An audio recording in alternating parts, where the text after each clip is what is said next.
What did we learn? A week ago that was little more than a flippant question, greeted with similarly facetious remarks about the absurdity of testing in Europe or the abject visual horror of the halo. This week's bumper batch of mileage has gone a long way towards restoring the reputation of F1's winter testing base, and a test unencumbered by any deluges of Siberian snow has at last given the paddock a meaningful read on the competitive order in 2018. However, even with such extensive running, the pecking order during testing can be infamously tricky to assess. All too often the timing pages can paint a very different picture than the ever-rampant paddock rumor mill. So whilst Scuderia Ferrari topped the times on 3 of the 4 days, with Sebastian Vettel smashing the existing unofficial lap record by 1.2s on Thursday, it will not be the Scarlet Juggernaut who will top the form guides heading to Melbourne. Credit Octave photographic bottom of the speed traps, top of the pecking order. Mercedes-AMG Petronas Motorsport is not a team prone to pre-season showboating. They couldn't help themselves in 2015 when Nico Rosberg accidentally lapped 1.2 seconds quicker than anyone else, but all too often, the team prefers to log long runs on harder tires, turn the engine down and remain inconspicuous. But there was nothing inconspicuous about the reigning champions' sledgehammer showcase in the final Barcelona test. The team might have preferred to prop up the order in the speed traps, but these were a pair of sandbags that even Mercedes couldn't disguise. Lewis Hamilton and Valtteri Bottas produced a vast array of utterly stellar long runs, which not only contributed to a truly eye-watering mileage tally, having racked up some 3,000 miles across both tests, but looked the makings of a car far more comfortable in race trim than its predecessor. Mercedes might not be as dominant as some claim, in qualifying trim certainly, but it would come as a shock if the Brackley-based squad aren't the clear frontrunners in Melbourne. Ferrari's pre-season flattery continues its familiar pattern. The Scuderia shines on the timing screens in pre-season testing, looks less convincing in finer analysis, and spend the opening race is virulently disappointing. The Tifosi 2011 was perhaps its most flagrant offense after promising a title charge on the back of a pair of stellar test outings, only to deliver just a single victory during the season. Last season was a happy exception to the rule, with Ferrari making good on its testing promises right out of the gates in Melbourne. In 2018, however, the paddock is rather more pessimistic about Maranello's early season chances. Certainly, Ferrari has not maintained the advantage they often enjoyed in race pace over Mercedes in 2017, and looking at the champion teams lowly standing in the speed traps, there is no reason to believe that the W09 couldn't also surpass the Scuderia's record-setting hypersoft laps.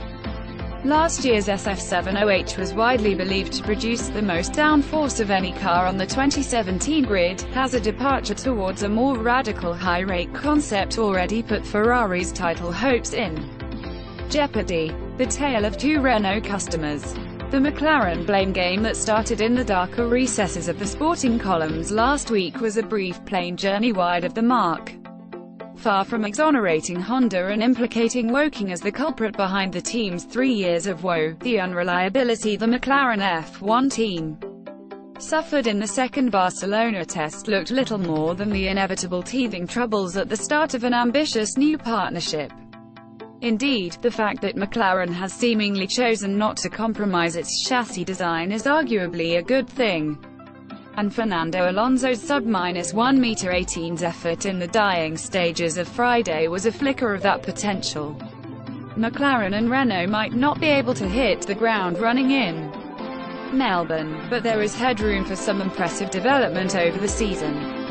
A team that is perhaps not on such a promising trajectory as Aston Martin Red Bull Racing. The RB14 caused a stir in the first test with a chassis that looked to be the class of the field, but its superiority in the corners looked to evaporate as the second test slowly unveiled Mercedes' true hand. Certainly, the Red Bull chassis does not have enough of a margin over the Mercedes to counteract a rumored 40 to 50 bhp deficit.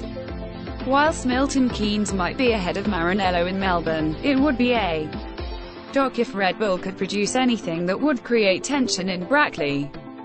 Expect wider political consequences if Red Bull again fails to capitalize on the aerodynamic formula they lobbied the sport to adopt. Credit, Octane Photographic. Power unit politics start here. And don't expect the political backdrop in 2018 to be confined to Red Bull's hypothetical frustrations. Power unit politics are not exactly three words that quicken the pulse of your average sports fan, but the machinations behind F1's ongoing game of engine musical chairs promises to be just as significant a tale in 2018 as they were in 2017. The war of words has already begun. Stoffel Van Dorn claimed that McLaren already has a closer relationship with Renault than it ever had with Honda, and Red Bull Motorsport boss Helmut Marko accosted Toro Rosso's James Key live on air over overtures he made about the possibility of Milton Keynes switching to Honda Power. As Franz Tost's Brazilian outburst confirmed last year, strong personalities tend not to coexist well with uncompetitive, unreliable engines. Haas last-minute midfield revival. The Haas F1 team may have topped the speed traps in the first test, but they headlined little else besides. The car looked thoroughly ungainly on track, and together with the Alfa Romeo Sauber F1 team, looked the outfit most under pressure to make gains going into the final test. A week and some setup refinements later, and Haas' 2018 outlook appears transformed from backmarker peril to a midfield dark horse. Perhaps most striking was Kevin Magnussen's super soft benchmark, just a quarter of a second shy of Carlos Sainz Jr.'s best on hypersofts. Indeed, across both long and short runs, the Dane proved an unexpectedly potent force in the second test. However, Haas' rejuvenation looks set to fall short of loosening the Renault Sport Formula One team's firm grip on the midfield honours. The Anglo-French squad has looked strong on pace and reliability, but for gearbox gremlins on the final day, and whilst a Melbourne upgrade package could see the ever-tenacious Sahara Force India F1 team re-enter the fray with Renault, the Silverstone-based outfit is more likely to form a tight three-way battle pack with Haas and a thrilled Red Bull Toro Rosso Honda team. Honda's apparent 2018 renaissance has truly been the pleasant surprise of this year's pre-season testing program.